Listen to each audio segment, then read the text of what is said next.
tokkoffaa wantoota araada namatti ta'anii wajjin walitti dhufeenya qabaachuu qaba jalqaba. Namni dhugaatiin dhugne araada dhugaatiin qabadee dhufu. Namni hin qaamne araada jimaan qabadee dhufu. Namni hin tuqne araada tamboon qaba jedhee dhufu. Kanaaf jalqaba wantoota araada namatti ta'an kanaa wajjin walitti dhufeenya qabaachuu qaba. Jechuun dhuguu qaba, waan qaamuu qaba, yookaan immoo xuuxuu qaba jechuudha miti. Akkas ta'e garuu namni xuuxuu hunduu immoo xuuxuun hunduu kan dhuguun hunduu kan qaamuun hunduu dhibee fayyaati jechuu miti. Wantoonni akkaataan fayyadama wantoota kanaa xiyyeeffannaa yaalii fayyaa barbaachisaa. Dhibee fayyaa ta'eera kan nuti jennu mallattoowwan muraasni jiru. Yookaan ulaagaawwan muraasni jiru. Amma ittaansi kanan caqasu jechuudha. Ta'u inni jalqabaa wanta toleraansii jennutu jira. Toleraansii jechuun wanta fayyadamnu sana isa kaleessaarra arra, isa arraarra bor, isa boriirra iftaan ittiin daballu taanaan effektii barrisan yookaan immoo dadammaqiina yookaan immoo mirqaanaa dura nuu kennu sana nuuf kennuun isaa yarataa jechuudha. Kanaaf namni fakkeenyaaf jimaa qabamee namni fakkeenyaaf dhugaatii dhugee ittoo eegalu tokko ammarraa akka ittoo fi boriftaan isa arraarra guddisuu qaba. Yoo ittiin guddisiin hafee immoo faayidaa inni irraa argatu yarataa jechuudha. Kanaaf yeroo baay'ee suuta guddisaa kan jirra deemanii fi effektii sana meenteen gochuudhaaf dhiibbaa ishee faayidaa barbaadan sana argachuudhaaf yeroodhaa gara yerootti guddisuu qabu. Yoo tun guddisina hafan immoo bashannanni yookaan immoo gammachuun jirra argatan sun yarachaa yoo adeeme kun wanta nuti toleraansii jennudha. Tokkuni ulaagaa tokkodha. Inni lammataa ituun fudhatin yeroo hafan wantoonni itti dhaga'amu jira yoo ta'e. Fakkeenyaaf wantoonni withdrawal waan jedhamu jechuudha.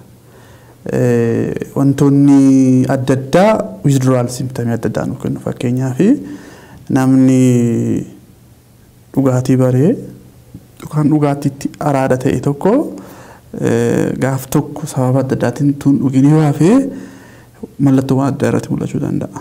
Onneen isaa rukutuu danda'a, dafqisiisuu danda'a, jineessuu danda'a, aaruu danda'a, aarii dandamachuu dhabuu, jinaa'uu isa jedhu tarii iddoo hundumaatti hin beekamu yoo ta'e jechuufan jedhee. Akkasumas immoo hirribni isaa jeeqamuu danda'a. Amma mallattoo gaggabdoo fakkaatu amma agarsiisutti ga'uu danda'a. So ituun fudhatiin gaafa hafu mallattoowwan kana keessaa tokko yookaan lama irratti mul'ata tanaan withdrawal jenna. Yeroo baay'ee wantoota kanadha namichi kun akka inni itti fudhachuutti fufu kan isa taasisu. Wantoota kana haquuf dhaqee dhugaa itti fooyya'an dhufa. Kanaaf borisii yoo dhiise waan mallattoon kun isa mudatu dhaqee dhuguu qaba jechuudha. So withdrawal jedhama. Wanta sana tuun fudhatiin gaafa hafnu haalota hin mijatne keessa keenyatti nu mudatan miira keenya irratti, yaada keenya irratti, amala keenya irratti kan mul'atan jechuudha. So sun yoo jiraate mallattoo isa lammaffaadha. Keessattuu isaan kun lamman physical dependence isa jedhan kan mul'isanudha. Jechuun araadni tokko mallattoowwan kana lamman keessaa yoo xiqqaate tokko agarsiisa jechuun biological base qaba jechuudha. Sirna narvii kana predict godhu established ta'eera jechuudha sammuu keessa. Neural circuit amala kana predict godhu established ta'eera jechuudha. Sirni metabolismii namichaa wanta araada sana ta'uu wajjin qaama isaa keessaa wal mijeesseera jechuudha. Wal baree ittiin waliin jiraachuuf haala mijeesseera jechuudha. Sammuu keessa qofatu hin taane tiruumti keenyallee isaa wajjin akkaataatti qoricha sana wanta sana qaama keessa naannessu akka itti jedhu mijeeffateera jechuudha. So inni sadaffaanii wantoota silaa waan biraa ibsuuf caqasa jira. Ituu dhiisuu barbaadanii fudhachuu itti fufu. Ituu jimaa qamoo dhiisuu barbaadu gaafa qamoo itti fufuudhaaf dirqamu jechuudha. Ituu tamboo xuuxuu dhiisuu barbaadu xuuxuu itti fufuudhaaf gaafa dirqamu jechuudha. Ituu dhiisuu barbaadu itti fufuun mallattoo sadaffaadha.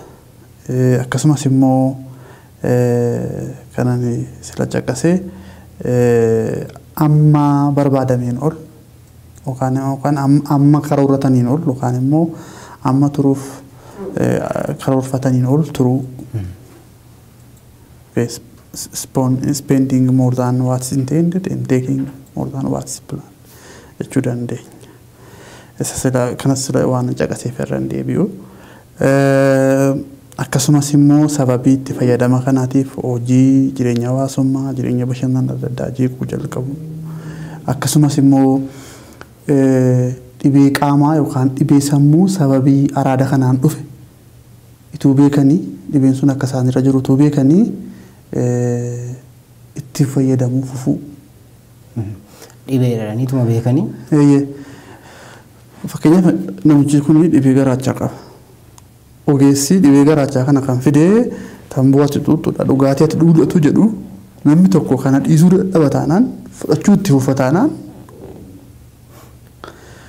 akkaataan itti fayyadama tamboo kan dhugaatii namicha kanaa dhukkuba ta'eera jechuudha. Dhibee ta'eera jechuudha. So kanaafi wantoota kana fakkaatan hedduutu jiru. Kuni mallattoowwan mul'atan keessaa muraasadha.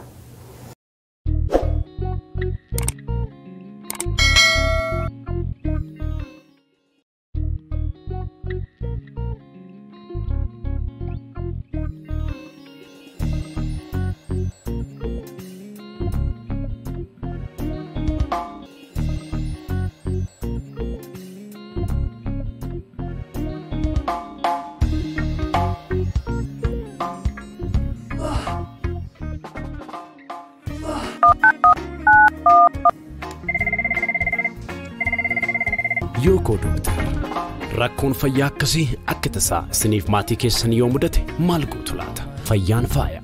Fayyaa keessan dheeffachuuf yeroo balleessina.